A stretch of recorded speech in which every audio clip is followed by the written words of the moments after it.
ಜೀವನ್ಮುಕ್ತ ಪುರುಷರು ತಮ್ಮ ಜೀವನ್ಮುಕ್ತಿಯನ್ನು ಪಕ್ಕಕ್ಕಿಟ್ಟು ಜನಸಾಮಾನ್ಯರನ್ನ ಮನಸ್ಸಿನಲ್ಲಿಟ್ಕೊಂಡು ಅವರಿಗೆ ಒಂದು ಆಧ್ಯಾತ್ಮಿಕ ಆದರ್ಶವನ್ನು, ಜೀವನದ ಔನ್ನತ್ಯವನ್ನು ತೋರಿಸಲಿಕ್ಕಾಗಿ ಕರ್ಮವನ್ನು ಮಾಡ್ತಾರೆ.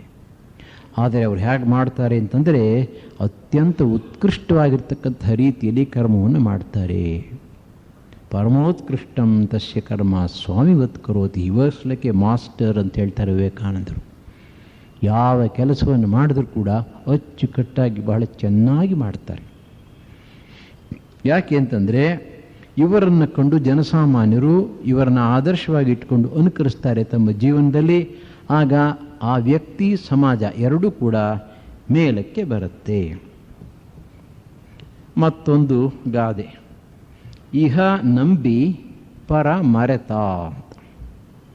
ಇಹ ನಂಬಿ ಪರ ಮರೆತ, ಹಿಂದಿನ ಗಾದೆಗೆ ವಿರುದ್ಧವಾಗಿರ್ತಕ್ಕಂಥ ಅರ್ಥ ಇದು. ಕಾರಣ ಏನು ಅಂತಂದರೆ ದೃಷ್ಟ ಪ್ರಪಂಚವೇ ಸರ್ವಸ್ವ ಅಲ್ಲ.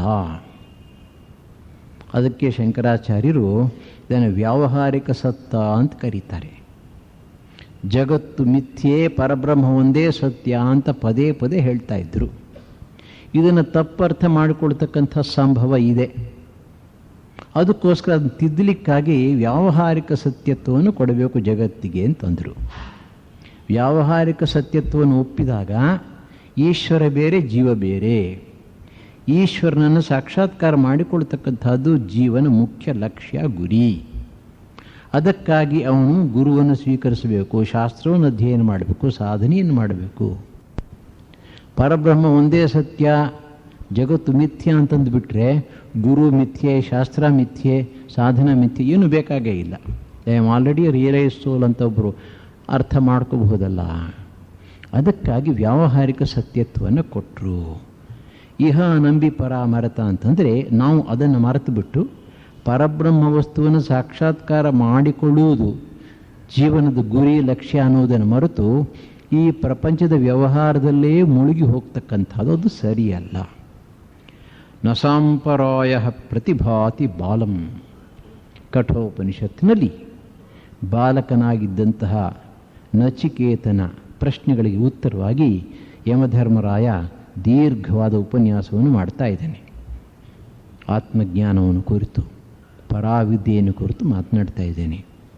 ಅಲ್ಲಿ ಹೇಳ್ತಾನೆ, ಬಾಲ ಅಂದರೆ ಚಿಕ್ಕ ಮಕ್ಕಳ ಹಾಗೆ ಬುದ್ಧಿ ಇಲ್ಲದೆ ಇರತಕ್ಕಂಥ ಅವಿವೇಕಿಯಾಗಿರ್ತಕ್ಕಂಥ ವ್ಯಕ್ತಿ ಬಾಲಿಶ ಅಂತ ಹೇಳಿಬೇಕಾದ್ರೆ ಅವನಿಗೆ ಪರಲೋಕ ಕಾಣಿಸೋದೇ ಇಲ್ವಂತೆ. ಅಂದರೆ ಪರಲೋಕ ಎಂಬತಕ್ಕಂಥದ್ದು ಒಂದಿದೆ, ಇದಕ್ಕಿಂತಲೂ ಉತ್ತಮವಾಗಿರ್ತಕ್ಕಂತಹ ಒಂದು ಅವಸ್ಥೆ ಇದೆ ಎನ್ನುವುದನ್ನು ಅವನು ನಂಬಿಲ್ಲ. ಅವನಿಗೆ ಶಾಸ್ತ್ರದಲ್ಲಿ ನಂಬಿಕೆ ಇಲ್ಲ, ಗುರುವಾಕ್ಯದಲ್ಲಿ ನಂಬಿಕೆ ಇಲ್ಲ. ಹಾಗಾಗಿ ಅವನೇನು ಮಾಡ್ತಾನೆ, ಈ ಪ್ರಪಂಚದ ವ್ಯವಹಾರಗಳಲ್ಲೇ ಮುಳುಗಿ ಹೋಗಿರ್ತಾನೆ. ಅದಕ್ಕೆ ಕಾರಣ ಏನು ಅನ್ನೋದನ್ನು ಯಮಧರ್ಮರಾಯನೇ ಕೊಡ್ತಾನೆ. ವಿತ್ತ ಮೋಹೇನ ಮೂಢಂ ಅಂತ ಹೇಳ್ತಾನೆ. ಈ ಜಗತ್ತಿನ ಐಶ್ವರ್ಯದಿಂದ ಪ್ರಭಾವಿತನಾಗಿ ಅವನ ಮನಸ್ಸು ಮೂಢವಾಗಿ ಮುಂದಿನ ವಿಷಯವನ್ನು, ಮರಣೋತ್ತರ ಜೀವನದ ವಿಷಯವನ್ನು ಕುರಿತು ಯೋಚನೆ ಮಾಡುವುದೇ ಇಲ್ಲ. ಕೃಷ್ಣ ಪರಮಾತ್ಮ ಗೀತೆಯಲ್ಲಿ ಘಂಟಾಘೋಷವಾಗಿ ಹೇಳಿದ್ದಾನೆ, ಜಾತಸ್ಯ ಹಿ ಧ್ರುವೋ ಮೃತ್ಯು ಧ್ರುವಂ ಜನ್ಮ ಮೃತಸ್ಯ ಚ. ಒಬ್ಬ ವ್ಯಕ್ತಿ ಹುಟ್ಟಿದ ಮೇಲೆ ಸಾಯಲೇಬೇಕು, ಸತ್ತ ಮೇಲೆ ಹುಟ್ಟಲೇಬೇಕು. ಅಂದರೆ ಆತ್ಮಜ್ಞಾನವನ್ನು ಪಡ್ಕೊಳ್ಳೋವರೆಗೆ ಈ ಜನನ ಮರಣಗಳ ಅವ್ಯಾಹತ ಚಕ್ರ ತಪ್ಪಿದ್ದಲ್ಲ. ಆದ್ದರಿಂದ ನಾವೇನು ಮಾಡಬೇಕು, ಇದನ್ನು ತಪ್ಪಿಸಿಕೊಳ್ಳಲಿಕ್ಕಾಗಿ, ಜ್ಞಾನವನ್ನು ಪಡೆಯಲಿಕ್ಕಾಗಿ ಪ್ರಯತ್ನ ಪಡಬೇಕು. ಸುಭಾಷಿತ ಗ್ರಂಥಗಳಲ್ಲಿ ಒಂದು ಸೊಗಸಾದ ಶ್ಲೋಕವನ್ನು ಕೊಟ್ಟಿದ್ದಾರೆ. ಆ ಶ್ಲೋಕ ಎಲ್ಲಿಯದು ಅಂತ ಗೊತ್ತಿಲ್ಲ, ಅರ್ಥ ಮಾತ್ರ ತುಂಬ ಚೆನ್ನಾಗಿದೆ. ಧನಾನಿ ಭೂಮೌ ಪಶವಶ್ಚ ಗೇಹೇ ಭಾರ್ಯಾಗೃಹದ್ವಾರಿ ಜನಶ್ಮಶಾನೇ ದೇಹಶ್ಚಿತಾಯಾಂ ಪರಲೋಕ ಮಾರ್ಗೇ ಕರ್ಮಾನುಗೋ ಗಚ್ಚತಿ ಜೀವ ಏಕಃ. ಒಬ್ಬ ವ್ಯಕ್ತಿ ಮೃತನಾಗಿದ್ದಾನೆ. ಏನಾಗುತ್ತೆ, ಅವನು ತನ್ನ ಜೀವನದಲ್ಲಿ ಸಂಪಾದಿಸಿದಂಥ ಹಣವನ್ನೆಲ್ಲ ದೊಡ್ಡ ಮಡಿಕೆಯಲ್ಲಿ ಹಾಕಿ ಭೂಮಿಲಿ ಹೂತಿಟ್ಟಿದ್ದಾನೆ, ಗುಪ್ತವಾಗಿ, ಯಾರಿಗೂ ಗೊತ್ತಾಗಬಾರ್ದು ಅಂತ. ಈಗೇನಾಗುತ್ತೆ, ಅದು ಭೂಮಿ ಒಳಗೆ ಉಳಿಯುತ್ತಂಥದ್ದು. ಧನಾನಿ ಭೂಮೋ. ಆಮೇಲೆ ಅವನ ಮನೆಯಲ್ಲಿ ಬೇಕಾದಷ್ಟು ಪಶುಗಳು, ಹಸುಗಳಿವೆ. ಹಳೆಯ ಕಾಲದಲ್ಲಿ ಗೋಧನ ಅದೇ ಅವರ ಮುಖ್ಯವಾಗಿರ್ತಕ್ಕಂಥ ಐಶ್ವರ್ಯ. ಅದೆಲ್ಲ ಮನೆಯಲ್ಲೇ ಉಳಿಯಿತು ಕೊಟ್ಟಿಗೆಯಲ್ಲಿ. ಭಾರ್ಯ ಗೃಹದ್ವಾರಿ, ಹೆಂಡತಿ ಮನೆಯ ಬಾಗಿಲಿನವರೆಗೆ ಬರ್ತಾಳೆ, ದೇಹವನ್ನು ತೆಗೆದುಕೊಂಡು ಹೋಗುವಾಗ ಅಲ್ಲಿಂದ ಆಚೆ ಬರೋಕ್ಕೆ ಪರ್ಮಿಷನ್ ಇಲ್ಲ. ಜನ ಶ್ಮಶಾನ, ಇತರ ಜನರು ಎಲ್ಲಿ ತನಕ ಬರ್ತಾರೆ? ಸ್ಮಶಾನ ತನಕ ಬರ್ತಾರೆ ಅಷ್ಟೇ. ಅಲ್ಲಿಂದ ಮುಂದಕ್ಕೆ ಹೋಗ್ಲಿಕ್ಕೆ ಅವ್ರಿಗೂ ಧೈರ್ಯ ಇಲ್ಲ, ಇಷ್ಟನೂ ಇಲ್ಲ ಅಂತ ಇಟ್ಕೊಳ್ಳಿ. ಹಾಗಾದರೆ ದೇಹ ಚಿತೆ ತಗೊಂಡೋಗಿ ಅಲ್ಲಿ ಇಡ್ತಾರೆ, ಅಲ್ಲಿ ಉಳಿಯುತ್ತದೆ, ಅಲ್ಲಿಂದ ಮುಂದಕ್ಕೆ ಹೋಗಲ್ಲ. ದೇಹಶ್ಚಿತಾಯಾಮ್. ಹಾಗಾದರೆ ಜೀವ ಇದ್ದಾನಲ್ಲ, ಪರಲೋಕ ಮಾರ್ಗದಲ್ಲಿ ಅವನೊಬ್ಬನೇ ಒಬ್ಬನು ಹೋಗ್ತಾನಂತೆ, ಇನ್ಯಾರೂ ಅವನ ಜೊತೆಗೆ ಬರಲ್ಲ. ಆದರೆ ಅವನ ಜೊತೆಗೆ ಇಬ್ಬರು ಬರ್ತಾ ಇದ್ದಾರೆ. ಅವರು ಕರ್ಮ, ಸತ್ಕರ್ಮ ದುಷ್ಕರ್ಮ ಇವೆರಡೂ ಕೂಡ ಅವನ ಹಿಂದೆ ಬರ್ತಾವ ಇವೆ. ಇದು ಹೇಗೆ ಅಂತಂದರೆ, ಕೆಲವರು ಬಿಸ್ನೆಸ್ ಎಕ್ಸಿಕ್ಯೂಟಿವ್ಸ್ ಇರ್ತಾರೆ, ಅವರು 30 ದಿವಸದಲ್ಲಿ 50 ಸಲ ಪ್ರಯಾಣ ಮಾಡ್ತಾರೆ. ಅವ್ರು ಯಾರು ಎಲ್ಲಿಗೆ ಪ್ರಯಾಣ ಮಾಡಬೇಕಾದ್ರೆ ಅವ್ರ ಜೊತೆಗೆ ಯಾವಾಗಲೂ ಒಂದು ಕಿಟ್ ಬ್ಯಾಗ್ ಇರುತ್ತೆ, ರೆಡಿಮೇಡ್ ಬ್ಯಾಗ್. ಹಾಗೆ ನಾವು ಒಂದು ರೆಡಿಮೇಡ್ ಕಿಟ್ ಬ್ಯಾಗ್ ತಂದಿರ್ತೇವೆ ಈ ಲೋಕಕ್ಕೆ ಬರೋವಾಗಲೇ. ಎಲ್ಲ ಹಳೆಯ ಕಾಲದ ಸಂಸ್ಕಾರಗಳೆಲ್ಲ ಅದರಲ್ಲಿ ಇರುತ್ತೆ. ಇದ್ದಕ್ಕಿದ್ದ ಹಾಗೆ ನಾವು ಏನೋ ಮಾಡಬೇಕು ಅಂತಿರ್ತೀವಿ, ಪಲ್ಟಿ ಹೊಡಿಸ್ಬಿಡುತ್ತದು. ಅದಕ್ಕೆ ಸಂಸ್ಕಾರ ವಾಸನ ಅಂತ ಹೆಸರು. ಆದ್ದರಿಂದ ನಾವೇನು ಮಾಡಬೇಕು, ಇದನ್ನು ನೆನಪಿನಲ್ಲಿ ಇಟ್ಕೋಬೇಕು. ಇಹಲೋಕವೇ ಸರ್ವಸ್ವ ಅಲ್ಲ, ಇಲ್ಲಿಂದ ಆಚೆ ಜೀವನ ಉಂಟು, ಪರಲೋಕ ಉಂಟು. ಶಾಸ್ತ್ರ ಗ್ರಂಥಗಳಲ್ಲಿ ಮಹಾಪುರುಷರ ಜೀವನಗಳಲ್ಲಿ ಇದನ್ನು ಕಾಣ್ತೇವೆ. ಆದ್ದರಿಂದ ಅವರು ಹೇಳಿರ್ತಕ್ಕಂಥ ಕ್ರಮದಲ್ಲಿ ನಮ್ಮ ಜೀವನವನ್ನು ನಡೆಸಬೇಕು. ಇನ್ನು ಪರಲೋಕ ಉಂಟೆ ಅನ್ನೋದ್ರ ಬಗ್ಗೆ ಸಾಕಷ್ಟು ಚರ್ಚೆ ನಡೆದಿದೆ. ಕಳೆದ 150 ವರ್ಷಗಳಲ್ಲಿ ಪಾಶ್ಚಾತ್ಯ ದೇಶಗಳಲ್ಲಿ ಪ್ಯಾರಾಸೈಕಾಲಜಿ ಅನ್ನೋ ಒಂದು ವಿಶೇಷ ಪರಮನೋವಿಜ್ಞಾನವನ್ನು ಬೆಳೆಸ್ಕೊಂಡು ಬಂದಿದ್ದಾರೆ. ಅದರಲ್ಲೂ ಕಳೆದ ಒಂದು 20 ವರ್ಷಗಳ ಹಿಂದೆ ಬಂದಂಥ ಒಂದು ಪುಸ್ತಕ ಲೈಫ್ ಆಫ್ಟರ್ ಲೈಫ್ ಅಂತ ರೇಮಂಡ್ ಮೂರ್ ಅನ್ನೋ ಬರೆದಿರೋದು ಬಹಳ ಸೊಗಸಾಗಿರ್ತಕ್ಕಂಥ ಗ್ರಂಥ. ಅದರಲ್ಲಿ ಈ ಮರಣೋತ್ತರ ಜೀವನ ಇದೆ, ಮರಣವಾದ ಮೇಲೆ ಜೀವಿ ಯಾವ ರೀತಿಯಲ್ಲಿ ಹೋಗ್ತಾನೆ, ಎಂಥೆಂಥ ಅನುಭವಗಳನ್ನು ಪಡಿತಾನೆ ಅನ್ನೋದ್ರ ಬಗ್ಗೆ ಸಾಕಷ್ಟು ಮಾಹಿತಿಯನ್ನು ಸಂಪಾದಿಸಿದ್ದಾರೆ ಅವರು. ಇದರ ಜೊತೆಗೆ ಮಹಾಪುರುಷರ ಮಾತುಗಳುಂಟು, ಅವರು ಅನುಭವದಿಂದ ಹೇಳಿರ್ತಕ್ಕಂಥ ಮಾತುಗಳು.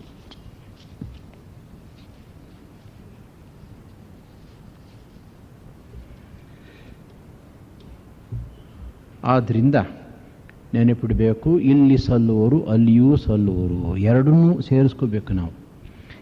ಇಹಲೋಕ ಜೀವನವೇ ಸರ್ವಸ್ವ ಅಂತ ಭಾವಿಸಬಾರ್ದು.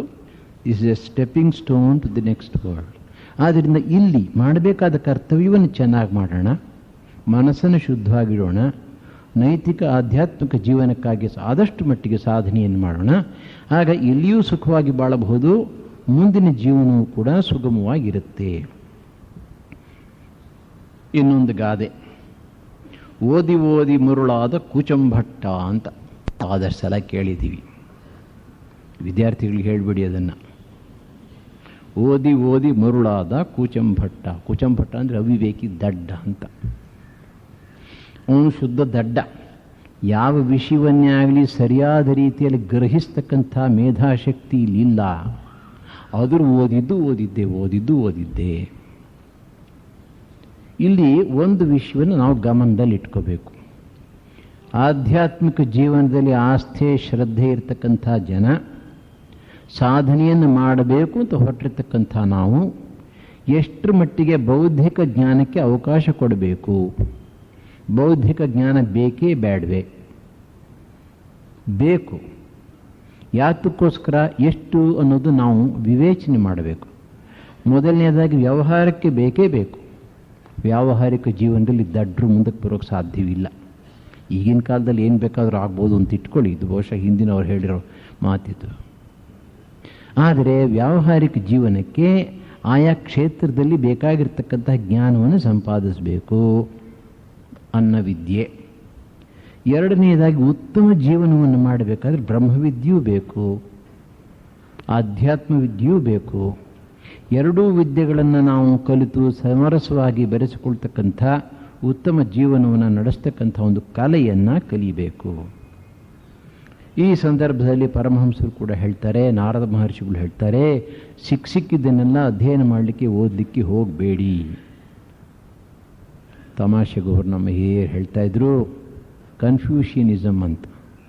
ಅಂದರೆ ಕನ್ಫ್ಯೂಷಿಯಸ್ ಹೇಳಿದಂಥ ಉಪದೇಶ ಅಂತಲ್ಲ, ಕನ್ಫ್ಯೂಸ್ ಮಾಡ್ತಕ್ಕಂಥ ವಿದ್ಯೆ ಅಂತ. ಆದ್ದರಿಂದ ಅನೇಕ ಗ್ರಂಥಗಳನ್ನು ಓದಿ ಪ್ರಯೋಜನವಿಲ್ಲ. ನಾವು ಯಾವ ಒಂದು ಸಾಧನಾ ಪಥವನ್ನು ಹಿಡಿದಿದ್ದೀವೋ ಆ ಸಾಧನಾ ಪಥಕ್ಕೆ ಅನುಕೂಲವಾಗತಕ್ಕಂತಹ ಗ್ರಂಥಗಳನ್ನು ಮಾತ್ರ ಓದಬೇಕು. ಪರಮಹಂಸರು ತಮ್ಮ ಶಿಷ್ಯರಿಗೆ ಈ ಬಗ್ಗೆ ತುಂಬ ಎಚ್ಚರಿಕೆಯನ್ನು ಕೊಡ್ತಾಯಿದ್ರು. ನರೇಂದ್ರನಿಗೆ ಮಾತ್ರ ಎಕ್ಸೆಪ್ಷನು, ಅತಿ ತೀಕ್ಷ್ಣವಾಗಿರ್ತಕ್ಕಂಥ ಬುದ್ಧಿ. ಮುಂದೆ 4-6 ಜನರ ಮುಂದೆ ನಿಂತ್ಕೊಂಡು ಈ ವಿದ್ಯೆಯನ್ನು ಕೊಡಬೇಕಾಗತ್ತೆ. ಆದ್ದರಿಂದ ಅವನಿಗೆ ಲಾಜಿಕ್ಕು ಇದೆಲ್ಲ ಬೇಕಾಗುತ್ತೆ, ಫಿಲಾಸಫಿ ಬೇಕಾಗುತ್ತೆ, ವೆಸ್ಟರ್ನ್ ಫಿಲಾಸಫಿ ಬೇಕು, ಸೈಕಾಲಜಿ ಬೇಕು, ಮಿಕ್ಕವರಿಗೆ ಬೇಕಾಗಿಲ್ಲ. ಅವನಿಗೆ ಬಲವಂತವಾಗಿ ಅದ್ವೈತ ಗ್ರಂಥಗಳನ್ನ ಓದಿಸ್ತಾ ಇದ್ದರಂತೆ. ಆದರೆ ಇತರರ ವಿಷಯದಲ್ಲಿ ಹಾಗಲ್ಲ. ನಾವು ಹೆಚ್ಚು ಓದಲಿಕ್ಕೆ ಪ್ರಯತ್ನ ಪಟ್ಟರೆ ಏನಾಗುತ್ತೆ, ಇಲ್ಲೊಂದು ರೀತಿಯಲ್ಲಿ ಹೇಳಿದ್ದಾರೆ, ಅಲ್ಲೊಂದು ರೀತಿಯಲ್ಲಿ ಹೇಳಿದ್ದಾರೆ. ಇದಕ್ಕೂ ಅದಕ್ಕೂ ವೈರುಧ್ಯ ಉಂಟು. ಇದು ಬೇರೆ, ಅದು ಬೇರೆ. ಯಾವುದು ನಿಜ, ಯಾವುದು ಸುಳ್ಳು, ಸಂಶಯ ಬರುತ್ತೆ. ಸಂಶಯಾತ್ಮ ವಿನಶ್ಯತಿ. ಕೃಷ್ಣ ಹೇಳ್ತಾನೆ ಗೀತೆಯಲ್ಲಿ, ಯಾರ ಮನಸ್ಸಿನಲ್ಲಿ ಪದೇ ಪದೇ ಸಂಶಯ ಬರುತ್ತೋ ಅವನು ಅಧ್ಯಾತ್ಮ ಮಾರ್ಗದಿಂದ ಭ್ರಷ್ಟನಾಗ್ತಾನೆ. ಬ್ರಹ್ಮಸೂತ್ರದಲ್ಲಿ ಒಂದು ಸೂತ್ರ ಉಂಟು, ತರ್ಕ ಅಪ್ರತಿಷ್ಠಾನಾದ್ವಾ. ಅಲ್ಲಿ ವಾದ ಮಾಡ್ಕೊಂಡು ಬರ್ತಾ ಇದ್ದಾರೆ. ಜಗತ್ತಿನ ಹಿಂದೆ ಏನಾದರೂ ಒಂದು ಮೂಲ ಕಾರಣ ಉಂಟೆ, ಇದ್ದ ಪಕ್ಷದಲ್ಲಿ ಅದರ ಲಕ್ಷಣವೇನು, ತಟಸ್ಥ ಲಕ್ಷಣ ಏನು, ಸ್ವರೂಪ ಲಕ್ಷಣ ಏನು. ಈ ಸಂದರ್ಭದಲ್ಲಿ ಶಂಕರಾಚಾರ್ಯರು ಇದರ ಮೇಲೆ ವ್ಯಾಖ್ಯಾನ ಮಾಡ್ತಾ ಹೇಳ್ತಾರೆ, ನೋಡಿ, ಇವತ್ತು 10 ಜನ ಒಂದು ಕಡೆ ಸೇರಿ ವಾದ ಮಾಡ್ತಾ ಇದ್ದರೆ ಅದರಲ್ಲಿ ಅತ್ಯಂತ ಬುದ್ಧಿವಂತನಾಗಿರ್ತಕ್ಕಂಥವನು ಎಲ್ಲರನ್ನೂ ಸೋಲಿಸಿ ತನ್ನ ಪಕ್ಷವನ್ನು ಸಾಧಿಸ್ತಾನೆ, ಒಪ್ಕೊಳ್ಳೋಣ. ನಾಳೆ ಅವನಿಗಿಂತ ಬುದ್ಧಿವಂತ ಬರ್ತಾನೆ, ಇವನು ಹೇಳಿದ್ನೆಲ್ಲ ಇಲ್ಲ ಅಂತಾನೆ. ಸ್ವಾಮಿ ವಿವೇಕಾನಂದರು ಮಾಡಿದ್ರು, ಬರಾನಗರ್ ಮಠದಲ್ಲಿ ದೇವರಿಲ್ಲ ಅಂತ ಶುರು ಮಾಡಿಬಿಟ್ರು. ಅವ್ರ ಜೊತೆಯಲ್ಲಿದ್ದವ್ರಿಗೆಲ್ಲ ಕೋಪ ಬಂತು. ಎಲ್ಲ ವಾಗ್ವಾದ ಮಾಡಿದ್ದೆ, ಬಿಸಿ ಬಿಸಿ ಚರ್ಚೆ, ಏನಾಗಲಿಲ್ಲ. ನರೇಂದ್ರ ಮುಂದೆ ಏನು ಆಟ ನಡೀಲಿಲ್ಲ, ದೇವರಿಲ್ಲ ಅಂತ ಆಗೋಯ್ತು. ರೀಡರ್ಸ್ ಡೈಜೆಸ್ಟಲ್ಲಿ ಒಂದು ಸಲ ಈ ಸೀರೀಸ್ ಆಫ್ ಆರ್ಟಿಕಲ್ಸ್ ಬಂತು, ಗಾಡ್ ಈಸ್ ಡೆಡ್ ಅಂದ್ಬಿಟ್ಟು. So the decision was God is dead, but God was laughing there all the while. ಆಮೇಲೆ ವಿವೇಕಾನಂದರು ತೋರಿಸಿಕೊಟ್ರಂತೆ, ಈ ರೀತಿ ವಾದದಲ್ಲಿ ಹುರುಳಿಲ್ಲ, ನಾನು ಇಲ್ಲಿ ತಪ್ಪುಗಳನ್ನು ಮಾಡಿದ್ದೇನೆ, ಈ ರೀತಿ ತಿದ್ದಬಹುದು ಅಂತ ಅವರೇ ತೋರಿಸಿಕೊಟ್ರು. ತರ್ಕದ ಮೂಲಕ ನಾವು ಪರಮಸತ್ಯಗಳನ್ನು ನಿಶ್ಚಯ ಮಾಡಲಿಕ್ಕೆ ಆಗೋದಿಲ್ಲ. ಹೀಗೆ ಮತ್ತೊಬ್ಬ ಬುದ್ಧಿವಂತ ಬರ್ತಾನೆ, ಮತ್ತೊಬ್ಬ ಬರ್ತಾನೆ. ಶಂಕರಾಚಾರ್ಯ ತಮಾಷೆ ಮಾಡ್ತಾರೆ, ಒಂದು ಕೆಲಸ ಮಾಡೋಣ, ಹಾಗಾದರೆ ಹಿಂದೆ ಇದ್ದಂಥವ್ರು, ಈಗಿರ್ತಕ್ಕಂಥವ್ರು, ಮುಂದೆ ಬರ್ತಕ್ಕಂಥವ್ರು ಎಲ್ಲ ಬುದ್ಧಿವಂತರನ್ನು ಇಲ್ಲಿ ಸೇರಿಸ್ಬಿಟ್ಟು ನಾವು ಡಿಸೈಡ್ ಮಾಡೋಣ ಅಂತಾರೆ. ಪಾಸ್ಟ್, ಪ್ರೆಸೆಂಟ್ ಆ್ಯಂಡ್ ಫ್ಯೂಚರ್, ತ್ರಿಕಾಲಗಳಲ್ಲಿದ್ದಂತಹ ಇರುವಂಥ ಜನಗಳನ್ನು, ಬುದ್ಧಿವಂತರನ್ನ ಒಂದು ಕಡೆ ಸೇರಿಸಿ ನಾವು ನಿಶ್ಚಯ ಮಾಡಲಿಕ್ಕೆ ಸಾಧ್ಯವಿಲ್ಲವಾದದ್ರಿಂದ ನಾವು ಶಾಸ್ತ್ರವಾಕ್ಯವನ್ನು ಒಪ್ಪಬೇಕು. ಅತೀಂದ್ರಿಯ ಜ್ಞಾನದಿಂದ ಋಷಿಗಳು ಆ ಮಾತನ್ನು ಹೇಳಿದ್ದಾರೆ. ಆದ್ದರಿಂದ ನಾವೇನು ಮಾಡಬೇಕು ಅಂತಂದರೆ, ನಮ್ಮ ಪರಂಪರೆಗೆ ತಕ್ಕಂಥ, ನಮ್ಮ ಆಧ್ಯಾತ್ಮಿಕ ಜೀವನಕ್ಕೆ ಉಪಯುಕ್ತವಾದಂಥ ಗ್ರಂಥಗಳನ್ನು ಮಾತ್ರ ಅಧ್ಯಯನ ಮಾಡಬೇಕು. ಅವುಗಳಿಂದ ಸಾಧನೆಗೆ ಪುಷ್ಟಿಯನ್ನು ಪಡೆಯಬೇಕು. ಇನ್ನೂ ಒಂದು ತಿಳ್ಕೋಬೇಕು ನಾವು, human life is too short to be wasted. ನಮ್ಮ ಹಿರಿಯರೊಬ್ಬರು ಹೇಳ್ತಾ ಇದ್ರು, ಬಹಳ ಹೆಚ್ಚು ಕಾಲ ನಮಗಿಲ್ಲ, ಈ ರೀತಿ ಇರ್ತಕ್ಕಂಥ ಕಾಲವನ್ನು ವ್ಯರ್ಥ ಮಾಡಬಾರದು. ಇದನ್ನು ವಿದ್ಯಾರಣ್ಯರು ಜೀವನ್ಮುಕ್ತಿ ವಿವೇಕ್ ಗ್ರಂಥದಲ್ಲಿ ಶಾಸ್ತ್ರವಾಸನ ಅಂತ ಕರೀತಾರೆ. ಶಾಸ್ತ್ರವನ್ನು ಓದಬೇಕು ಅನ್ನೋ ಹುಚ್ಚು. ಅದರಲ್ಲೊಬ್ಬನು ಭರದ್ವಾಜ ಅನ್ನೋ ಒಬ್ಬ ಋಷಿಯ ಕಥೆಯನ್ನು ಹೇಳ್ತಾರೆ.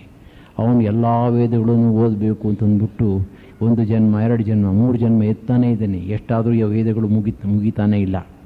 ಒಂದು ದಿವಸ ಅವನು ಕೂತ್ಕೊಂಡು ವೇದಾಧ್ಯಯನ ಮಾಡ್ತಾ ಇದ್ದಾನೆ. ಇಂದ್ರ ಒಬ್ಬ ಮುದುಕನ ವೇಷದಲ್ಲಿ ಅವನು ಮುಂದೆ ಬರ್ತಾನೆ, ಸಮುದ್ರದ ದಂಡೆ ಮೇಲೆ ಕೂತಿದ್ದಾನೆ. ಅವನೊಂದು ಗರಿಕೆ ಹುಳು ತಗೊಂಡು ಸಮುದ್ರದಿಂದ ನೀರನ್ನ ಒಂದೊಂದೇ ತೊಟ್ಟು ತೆಗೆದು ಹಾಕ್ತಿದ್ದಾನೆ. ಈ ಭರದ್ವಾಜ ಮುನಿ ಹೋಗಿ ಕೇಳಿದಂತೆ, ಏನಯ್ಯ ಮಾಡ್ತಾ ಇದ್ದೀನಿ ನೀನು? ನಾನು ಸಮುದ್ರ ಖಾಲಿ ಮಾಡಬೇಕು ಅಂತಿದ್ದೀನಿ. ಹುಚ್ಚು ನಿನಗೆ, ಸಮುದ್ರ ಈ ರೀತಿ ಯಾರಾದರೂ ಖಾಲಿ ಮಾಡೋಕ್ಕಾಗುತ್ತಾ? ಅಲ್ಲಪ್ಪ, ಎಲ್ಲ ವೇದಗಳನ್ನು ಓದಿ ನಾನು ಮಾಸ್ಟರ್ ಮಾಡಬೇಕು ಅಂತ ನೀನು ನಿಶ್ಚಯ ಮಾಡಿದೆಯಲ್ಲ, ಅದೇನು ಕಡಿಮೆ, ನಾನು ಅದನ್ನು ಮಾಡೋ ಹಾಗಿದ್ರೆ ನಾನು ಇದನ್ನು ಮಾಡಬಲ್ಲೆ ಅಂತಂದ. ಆವಾಗ ಅವನಿಗೆ ಅರ್ಥವಾಯಿತು, ಬೇಕಾಗಿಲ್ಲ ಇದನ್ನು ಶಾಸ್ತ್ರವಾಸನ ಅಂತ ಕರೀತಾರೆ. ಅಂದರೆ ಓದಿ ಮರುಳಾದ ಕುಚಂಭಟ್ಟ ಅಂತಂದ್ರೆ ಅರ್ಥ, ಅವಿವೇಕಿಯಾಗಿರ್ತಕ್ಕಂಥ ಅವನು ಏನೇನೋ ಓದಕ್ಕೆ ಹೋಗಿ ಹೆಚ್ಚು ಹೆಚ್ಚಾಗಿ ಮನಸ್ಸನ್ನು ಕೆಡಿಸ್ಕೊಂಡ. ಆಧ್ಯಾತ್ಮಿಕ ಸಾಧಕರು ಹಾಗೆ ಮಾಡಬಾರ್ದು. ಭಕ್ತಿ ಮಾರ್ಗಕ್ಕಾಗಲಿ ಜ್ಞಾನ ಮಾರ್ಗಕ್ಕಾಗಲಿ ನಮ್ಮ ಸಾಧನೆಗೆ ಬೇಕಾದಂತಹ ಅನುಕೂಲವಾಗತಕ್ಕಂಥ ಉಪಯುಕ್ತವಾಗತಕ್ಕಂಥ ಗ್ರಂಥಗಳನ್ನು ಮಾತ್ರ ನಾವು ಅಧ್ಯಯನ ಮಾಡಬೇಕು. ಕತ್ತಿಯ ಗಾಯ ಮಾಗಬಹುದು, ಮಾತಿನ ಗಾಯ ಮಾಯದು. ಸರ್ವಜ್ಞನ ವಚನಗಳಲ್ಲಿ ಬರುತ್ತಿದ್ದು ಇದು ನಾವೆಲ್ಲರೂ ಕೂಡ ಕಲಿಬೇಕಾಗಿರ್ತಕ್ಕಂಥ ಒಂದು ಮುಖ್ಯ ಕಲೆ. ಸತ್ಯಂ ಬ್ರೂಯಾತ್ ಪ್ರಿಯಂ ಬ್ರೂಯಾತ್ ನ ಬ್ರೂಯಾತ್ ಸತ್ಯಂ ಅಪ್ರಿಯಂ. ಸತ್ಯವನ್ನು ಹೇಳಬೇಕಂತೆ, ಆಯಿತು, ಅದನ್ನು ಪ್ರಿಯವಾಗಿ ಹೇಳಬೇಕಂತೆ. ಅಪ್ರಿಯವಾದ ಸತ್ಯವನ್ನು ಅಪ್ರಿಯವಾಗಿ ಹೇಳಬಾರ್ದು. ಅಪ್ರಿಯವಾದ ಸತ್ಯವನ್ನು ಕೆಲವು ಸಲ ಹೇಳಲೇಬೇಕಾದಂತಹ ಸಂದರ್ಭ ಬರುತ್ತೆ. ಅದನ್ನು ಪ್ರಿಯವಾದಂತಹ ರೀತಿಯಲ್ಲಿ ಹೇಳಬೇಕು. ಮನಸ್ಸಿನ ಒಂದು ಮಾತು ಎಷ್ಟರ ಮಟ್ಟಿಗೆ ನೋಯಿಸುತ್ತೆ ಅನ್ನೋದಕ್ಕೆ ನಾವು ಕಾಲೇಜಿನಲ್ಲಿದ್ದಾಗ ಓದಿದಂಥ ಒಂದು ಕಥೆ. ಗೈಡಿ ಮಾಪಸ ಅಂತ ಹೇಳಿಬಿಟ್ಟು ಒಬ್ಬ ಫ್ರೆಂಚ್ ಆಥರ್, ಫ್ರೆಂಚ್ ಭಾಷೆಯಲ್ಲಿ ಕಥೆ ಬರೆದಿದ್ದಾನೆ. ಅದನ್ನು ಆಂಗ್ಲ ಭಾಷೆಗೆ ತರ್ಜುಮೆ ಮಾಡಿದ್ದಾರೆ. ಪೀಸ್ ಆಫ್ ಥ್ರೆಡ್ ಅಂತ ಹೇಳಿ. ಒಂದು ಹಳ್ಳಿ, ಆ ಹಳ್ಳಿಯಲ್ಲಿ ಇಬ್ಬರು ಗಣ್ಯ ವ್ಯಕ್ತಿಗಳು. ಒಬ್ಬ ಸ್ವಲ್ಪ ವಯಸ್ಸಾದವನು, ಬಹಳ ಉತ್ತಮ ಜೀವನ ನಡೆಸಿದ್ದಂಥ ವ್ಯಕ್ತಿ. ಇಬ್ಬರು ಹೆಚ್ಚು ಕಡಿಮೆ ಜಮೀನ್ದಾರರು, ಇಬ್ಬರು ಕೂಡ ಐಶ್ವರ್ಯವಂತರು. ಇನ್ನೊಬ್ಬ, ಅವನು ಜಮೀನ್ದಾರ, ಅವನು ಐಶ್ವರ್ಯವಂತ, ಆದರೆ ಇವನ್ ಕಂಡ್ರೆ ಅವನಿಗೆ ಆಗ್ತಾ ಇರಲ್ಲ. ಯಾಕೆಂದರೆ ಈತ ಬಹಳ ಜನಪ್ರಿಯನಾಗಿದ್ದಂಥ ವ್ಯಕ್ತಿ.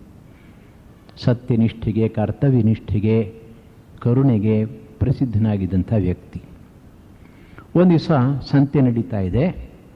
ಇವನು ದಾರಿನಲ್ಲಿ ಹೋಗ್ತಾ ಇದ್ದಾನೆ, ಈ ಮುದುಕ ಮೊದಲನೇವನು.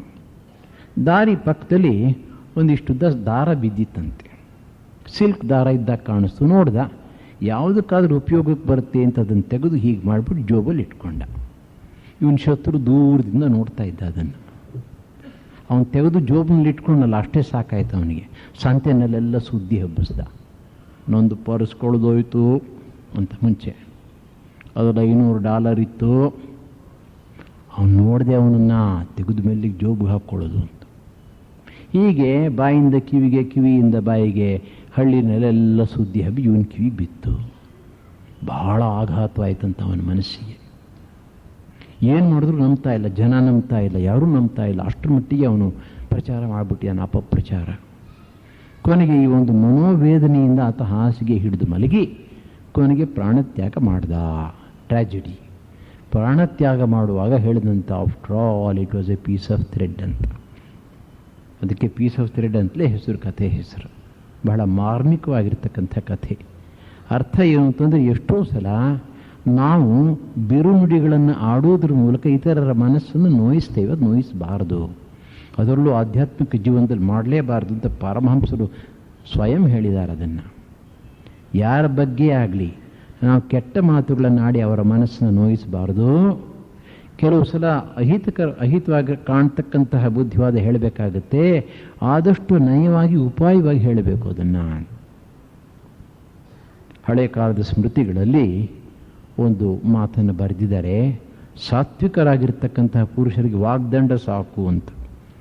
ಏನೋ ತಪ್ಪು ಮಾಡಿರ್ತಾನೆ, ಅಪರಾಧ ಮಾಡಿರ್ತಾನೆ, ತುಂಬ ಉತ್ತಮ ವ್ಯಕ್ತಿ, ಅಂಥವರಿಗೆ ನಾವು ವಾಗ್ದಂಡನೆ ಮಾಡಿದ್ರೆ ಸಾಕು.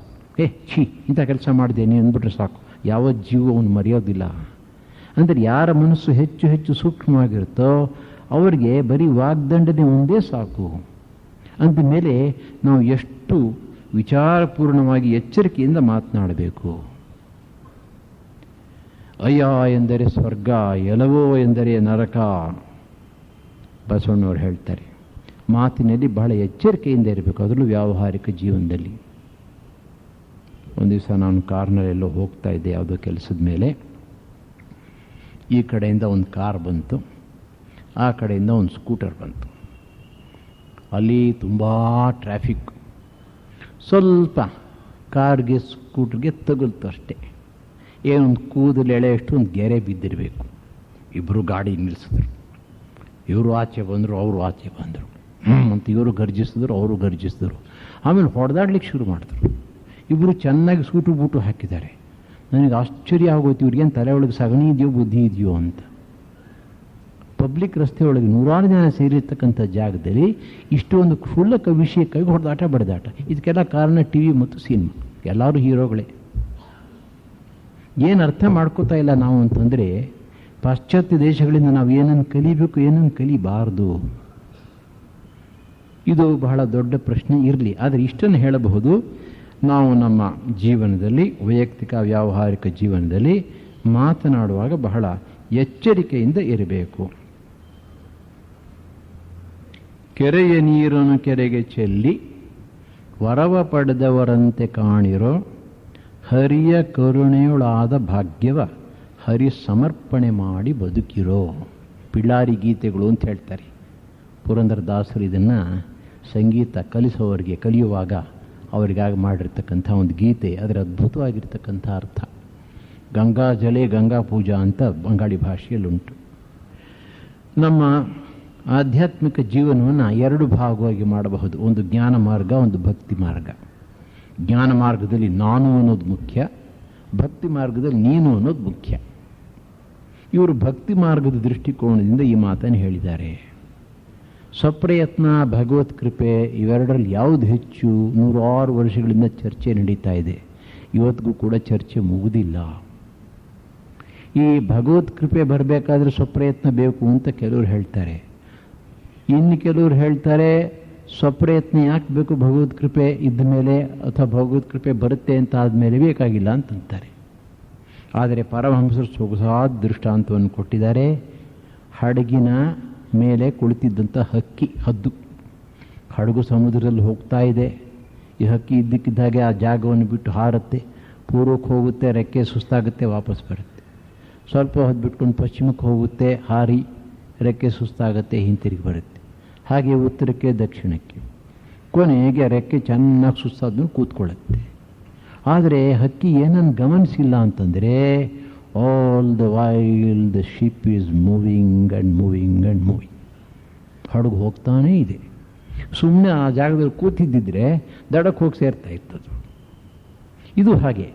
ಎಲ್ಲಿಯ ತನಕ ನಮ್ಮಲ್ಲಿ ಅಹಂಕಾರ ಜೋರಾಗಿರುತ್ತೋ, ನಾನು ಅದನ್ನು ಮಾಡಬಲ್ಲೆ, ಇದನ್ನು ಮಾಡಬಲ್ಲೆ ಅಂತ ನಮ್ಮ ಮನಸ್ಸು ಹೇಳುತ್ತೋ, ಅಲ್ಲಿ ತನಕ ಸಾಧನೆ ಮಾಡಲಿಕ್ಕೆ ಪ್ರಯತ್ನ ಪಡಬೇಕು. ಆಮೇಲೆ ಒಂದು ದಿವಸ ಗೊತ್ತಾಗುತ್ತೆ, 88ನೇ ವಯಸ್ಸಿನಲ್ಲೋ 92ನೇ ವಯಸ್ಸಿನಲ್ಲೋ ಗೊತ್ತಾಗುತ್ತೆ, ಇಷ್ಟೇ ನನ್ನ ಕೈನಲ್ಲಿ ಆಗೋದು, ಏನಿದು ಅಲ್ಲಿಂದ ಬರಬೇಕು ಅಂತ. ಒಂದು ಒಳ್ಳೆ ಕಥೆ ಕೇಳಿದ್ದೀನಿ ನಮ್ಮ ಹಿರಿಯರಿಂದ. ರೈಲ್ವೆ ಇಂಜಿನ್ ಈ ಕಡೆಯಿಂದ ಹೊರಟಿದೆ, ಮುಂದಿನ ಸ್ಟೇಷನ್ಗೆ ಹೋಗಬೇಕು. ಮಧ್ಯೆ ಒಂದು ಚಿಕ್ಕ ಗುಡ್ಡ ಇದೆ. ಆ ಗುಡ್ಡ ಹೇಳ್ತಂತೆ ಇಂಜಿನ್ಗೆ, ಹಳೆ ಕಾಲ ಸ್ಟೀಮ್ ಇಂಜಿನ್ ಕಥೆ, ಕ್ಯಾನ್ ಯು ಕ್ಲೈಂಬ್ ಮೀ ಅಂತ ಹೇಳ್ತಂತೆ. ಐ ಥಿಂಕ್ ಐ ಕ್ಯಾನ್ ಅಂತ ಹೊರಡ್ತಿದ್ದು. ಸರಿ, ಗುಡ್ಡ ಹತ್ತೋ ಅಷ್ಟೊತ್ತಿಗೆ ಸಾಕಾಗೋಯ್ತು ಅದಕ್ಕೆ. ಆಮೇಲೆ ಮುಂದಿಂದ ಭಾಳ ಸುಲಭ, ಗ್ರಾವಿಟೇಷನಲ್ ಫೋರ್ಸಿಂದ ಜಾರ್ಕೊಂಡು ಮುಂದಿನ ಸ್ಟೇಷನ್ ಹೋಗಿ ನಿಂತ್ಕೊಂಡು. ಅಲ್ಲಿ ನಿಂತ ಮೇಲೆ ನಿಲ್ಲುವಾಗ ಹೇಳ್ತಂತೆ, ಐ ಥಾಟ್ ಐ ಕುಡ್ ಅಂತ. ಕಥೆಯ ಅಭಿಪ್ರಾಯ ಇಷ್ಟೇ, ಚಿಕ್ಕ ವಯಸ್ಸಿನಲ್ಲಿ ನಾವು ಏನೇನೋ ಮಾಡ್ತೀವಿ ಅಂತ ಅಂದ್ಕೊಂಡ್ಬಿಟ್ಟಿರ್ತೀವಿ. ಆದರೆ ನಮ್ಮ ಲಿಮಿಟೇಷನ್ಸ್ ನಮಗೆ ಗೊತ್ತಾಗಲ್ಲ. ಸ್ವಪ್ರಯತ್ನ ಮಾಡಬೇಕು, ಮಾಡಬಾರ್ದು ಅಂತಲ್ಲ, ಆದರೆ ಅದಕ್ಕೆ ಒಂದು ಎಲ್ಲೇ ಒಂದು ಸೀಮೆ ಇದೆ ಅನ್ನೋದನ್ನು ತಿಳ್ಕೋಬೇಕು. ಹಿರಿಯರಿಂದ, ಅನುಭವಿಗಳಿಂದ ನಾವು ಸಾಕಷ್ಟು ಮಾಹಿತಿಯನ್ನು ಸಂಪಾದಿಸಿ ಎಚ್ಚರಿಕೆಯಿಂದ ಸಾಧನೆಯನ್ನು ಮಾಡಬೇಕು. ಈಶಾವಾಸ್ಯಮಿದಂ ಸರ್ವಂ ತೇನ ತ್ಯಕ್ತೇನ ಭುಂಜೀಥಾಹ ಕಸ್ಯ ಸ್ವಿಧನಂ, ಎಲ್ಲ ಉಪನಿಷತ್ತಿನ ವಾಕ್ಯಗಳು. ಈ ಜಗತ್ತಿನಲ್ಲಿ ಎಲ್ಲ ಕಡೆಯೂ ಪರಮಾತ್ಮ ಇದ್ದಾನೆ. ಆದ್ದರಿಂದ ಎಲ್ಲವೂ ಪರಮಾತ್ಮನದೇ, ಆದ್ದರಿಂದ ಅವನಿಗೆ ಸೇರಿದ್ರಿಂದ ಅವನು ಅನುಗ್ರಹಿಸಿದ್ದಾನೆ ಎಂಬತಕ್ಕಂಥ ಒಂದು ಭಾವನೆಯಿಂದ ಅದನ್ನು ಅನುಭವಿಸು.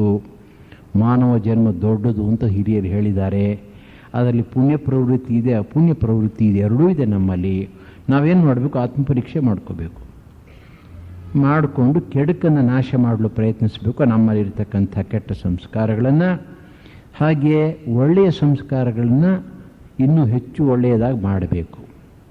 ಕೆಟ್ಟ ಸಂಸ್ಕಾರಗಳನ್ನು ಹೋಗಲಾಡಿಸೋದಕ್ಕೆ ಉಪಾಯ ಮಾಮೇವ ಯೇ ಪ್ರಪದ್ಯಂತೆ ಮಾಯಾಂ ಏತಾಂ ತರಂತಿತೆ, ಭಗವಂತನಲ್ಲಿ ಶರಣಾಗತಿ. ನಾವು ನಮ್ಮಲ್ಲಿರ್ತಕ್ಕಂಥ ಸದ್ಗುಣಗಳನ್ನು ಬೆಳೆಸಿದ ಮೇಲೆ ಏನು ಮಾಡಬೇಕು? ಭಗವಂತನ ಪಾದದಲ್ಲಿ ಇಡಬೇಕು. ಕೆರೆಯ ನೀರನ್ನು ಕೆರೆಗೆ ಚೆಲ್ಲಿ. ಈ ಒಂದು ಸದ್ಗುಣವನ್ನು ಅವನು ಕೊಟ್ಟಿದ್ದಾನೆ. ದೈವೀ ಶೇಷ ಸಂಪತ್, ಪರಮಾತ್ಮ ಹೇಳ್ತಾನೆ, ದೈವೀ ಸಂಪತ್ತು. ಆ ದೈವೀ ಸಂಪತ್ತನ್ನು ಕೊಟ್ಟಿದ್ದಾನೆ ಅವನ ಅನುಗ್ರಹ. ಅದನ್ನು ಪರಿಶುದ್ಧವಾಗಿ ಮಾಡಿ ಅವನ ಪಾದದಲ್ಲಿ ಇಡೋಣ. ಯಾವಾಗ ನಾವು ಭಗವದ್ ಅರ್ಪಣ ಬುದ್ಧಿಯಿಂದ ಅವನು ಕೊಟ್ಟಿದ್ದು ಅವನಿಗೆ ಭಾವನೆಯಿಂದ ಕರ್ಮವನ್ನು ಮಾಡ್ತೀವೋ ಆಗ ನಾವು ಮಾಡ್ತಕ್ಕಂಥ ಕರ್ಮವನ್ನು ಚೆನ್ನಾಗಿ ಮಾಡ್ತೇವೆ. ಅದರ ಜೊತೆಗೆ ನಮ್ಮ ಜೀವನವೂ ಕೂಡ ಸುಗಮವಾಗುತ್ತೆ, ಸುಲಭವಾಗುತ್ತೆ. ಇದು ಬಹಳ ವಿಸ್ತಾರವಾಗಿರ್ತಕ್ಕಂಥ ಒಂದು ವಿಷಯ. ನಾನು ಬಹುಶಃ ನಿಮ್ಮ ಎದುರಿಗೆ ಕೇವಲ ಕಾಲು ಭಾಗವನ್ನು ಕೂಡ ಇಟ್ಟಿಲ್ಲ, ಕಾಲಾವಕಾಶ ಇಲ್ಲದೆ ಇರೋದ್ರಿಂದ ಆದರೆ ಇಷ್ಟನ್ನು ಹೇಳಬಹುದು. ನಮ್ಮ ಹಿರಿಯರು ನಮಗೆ ಕೊಟ್ಟಿರ್ತಕ್ಕಂತಹ ಅನೇಕ ಗಾದೆಗಳಲ್ಲಿ, ಸುಭಾಷಿತಗಳಲ್ಲಿ, ಸೂಕ್ತಿಗಳಲ್ಲಿ ನೂರಾರು ವರ್ಷಗಳ ಅನುಭವದ ಸಾರವನ್ನು ತುಂಬಿಟ್ಟಿದ್ದಾರೆ. ಇಂತಹ ಗಾದೆಗಳ ಅಧ್ಯಯನವನ್ನು ಮಾಡಿದಾಗ ನಮ್ಮ ಮನಸ್ಸಿನಲ್ಲಿ ಅವು ಬೇರೂರಿದಾಗ, ಎಷ್ಟೋ ಸಲ ನಮ್ಮ ಜೀವನದಲ್ಲಿ ತೊಂದರೆ ಕೋಟಲೆ ಬಂದಾಗ ಆ ಸಮಯದಲ್ಲಿ ಇವುಗಳ ಮೇಲಕ್ಕೆ ಬಂದು ನಮಗೆ ಧೈರ್ಯವನ್ನು ಕೊಡುತ್ತೆ ಒಳಗಡೆಯಿಂದ. ನಹಿ ಕಲ್ಯಾಣ ಕೃತ್ ಕಶ್ಚಿತ್ ದುರ್ಗತಿಂ ತಾತ ಗಚ್ಚತಿ ಗೀತೆಯಲ್ಲಿ ಕೃಷ್ಣ ಹೇಳ್ತಾನೆ.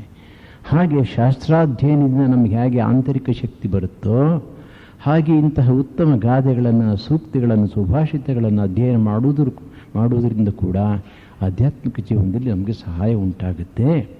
ಈ ಒಂದು ವಿಶೇಷ ಸಂದರ್ಭದಲ್ಲಿ ಗುರುಪೂರ್ಣಿಮಾ ಸಮಯದಲ್ಲಿ ಸೇರಿದ್ದೇವೆ.